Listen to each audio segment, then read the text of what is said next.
Studioon vieraaksi projektipäällikkö Tarja Korhonen ja koulutusvastaava Jaan Nyqvist. Kiitos. Ja puhutaan Nuppikuntoon keräyksestä. Ihan lyhyesti ja ytimekkäästi kertokaa, mistä on kysymys. Eli tämä Nuppikuntoon keräys tai projekti on suunnattu lasten ja nuorten mielenterveystyöhön. Ja se on tällä hetkellä sellainen aihe, mikä unohdetaan tosi nopeasti. Ja siihen tarvitsisi kiinnittää huomiota nimenomaan tosi paljon. Ja meillä on tässä tavoitteena tällaisen Walkers-kahvilan perustaminen Lahteen, että olisi nuorille paikka, missä pääsisi kokoontumaan ja tapaamaan sellaisia turvallisia aikuisia, jonka kanssa voisi jutella, jos on jotain ongelmia. Että omille vanhemmille on välillä vähän vaikea lähteä puhumaan. Ja tosiaan tällaista Walkers-kahvilaa täällä Lahdessa ei ole siis koskaan ikinä kai ollutkaan. Ei ole aikaisemmin ollut, että Walkers-kahviloita on kyllä ympäri Suomea, että tämä on lähtenyt tuolta Helsingistä ja pääkaupunkiseudulta, mutta nyt on ihan Eurajoella, Lempäälässä, Kauhajoella. Anjalankoskellakin on, joo. Ja Lahdessa ei, nyt kuitenkin luetaan Suomen niihin ikään kuin suuriin kaupunkeihin kuuluvaksi. Joo. Lahdesta puuttuu. No miten tämä homma toimii? Tässä nyt siis keskitytään nuorten mielenterveystyöhön, sitten tässä on tämä ADHD-asia mukana myös, mihin niin kuin näitä varoja kerätään. Miten se keräys toimii? No se keräys toimii niin, että nämä nuoret, jotka on tässä projektissa, on mukana tämmöisessä työvoimapoliittisessa koulutuksessa ja niillä on tämmöinen pajajakso. Ja ne on itse keksinyt tämän pajajakso, että ne haluaa kerätä rahaa, mutta kun ei meillä ole keräyslupaa, niin me saatiin silloin aseman lapset mukaan, että heidän keräysluvallaan liikutaan. Mutta tarkoitus on mennä yrityksiin, pitää netissä yllä niin kuin keskustelua tästä aiheesta ja yrityksissä niin kuin, tavallaan kertoa, että mitkä on ne kanavat, millä yritys voi auttaa niin kuin mielenterveystyötä ja miten ne voi auttaa sitä, että Walkers-kahvila tulee Lahteen. Eli tavallaan me ei käsitellä rahaa tai nuoret ei käsittele rahaa, ne vaan jakaa tavallaan tietoa, jolloin se on, niin kuin, on semmoinen projekti. Että paljonhan tässä on niin kuin semmoista face-to-face työtä, että tavataan ihmisiä ja se on näille nuorille myöskin hyvin tärkeää, että ne tulee niin kuin nähdyksi ja kuulluksi. Eli ei lähdetä lippaiden kanssa tuohon kadulle, eikä taida ylipäätään nyt kohdistua niin kuin yksityisiin ihmisiin, vaan pelkästään yrityksiin täällä? No joo, tavallaan siis kyllähän yksityisetkin saa laittaa näille tileille rahaa, että ne on netissä ihan avoimia, että totta kai.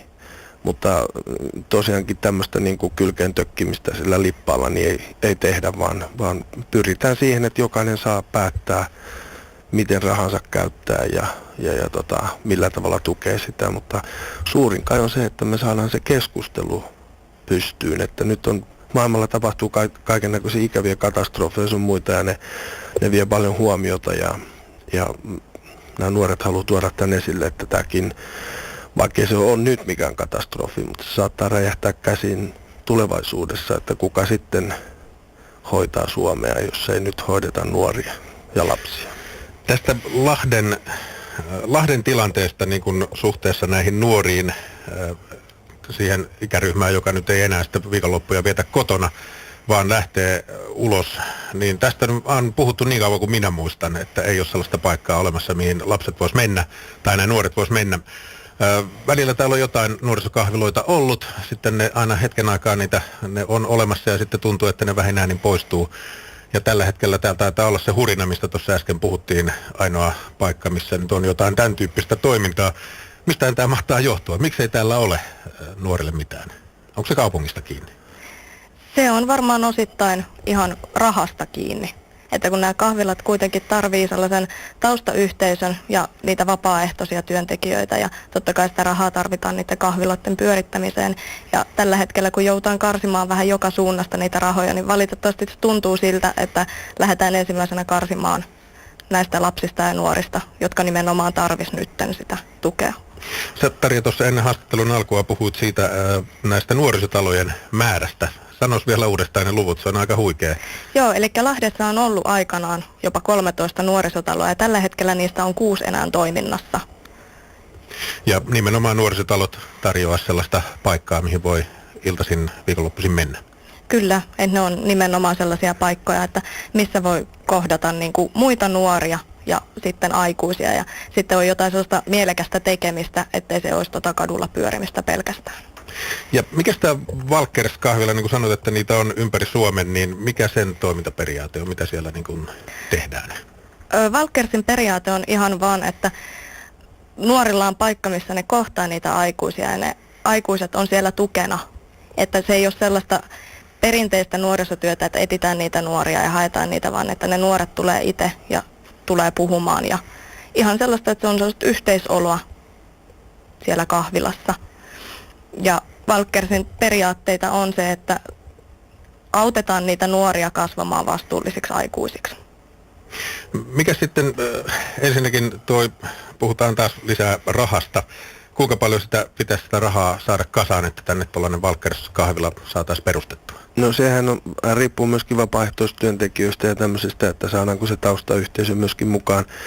Sitä rahasummaa on vaikea arvioida, että Aseman lapset ry:llä tietysti on jo rahaa, mutta kyllä meillä on aika huikea tavoite on 500 000 euroa, että ihmiset laittaisi tähän tuohon mielenterveystyöhön.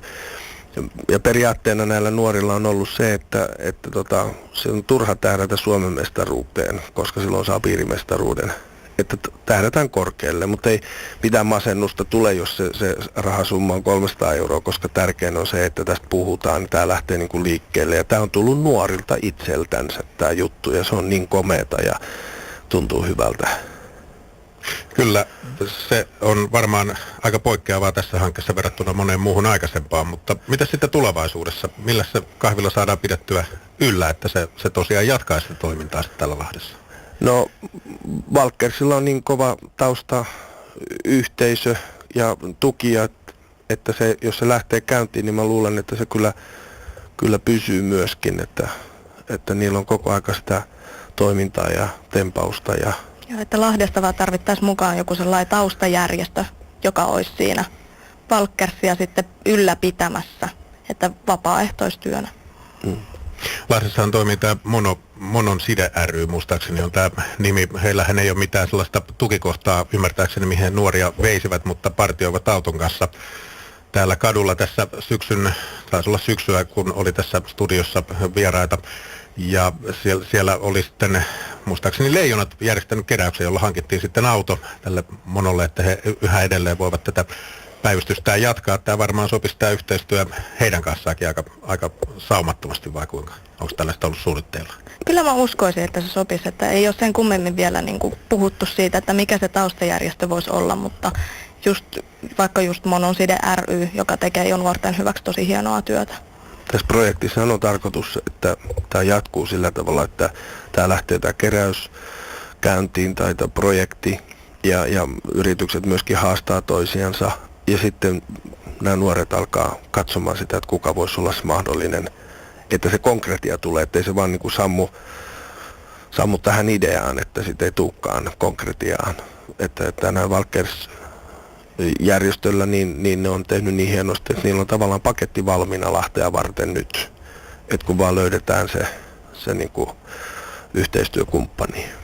Mites jos joku Radiovoiman kuuntelija nyt kiinnostuu tästä asiasta ja haluaisi olla mukana tukemassa tätä toimintaa, niin mitäs tästä pitäisi mennä eteenpäin? No meihin saa yhteyden esimerkiksi ihan sähköpostitse.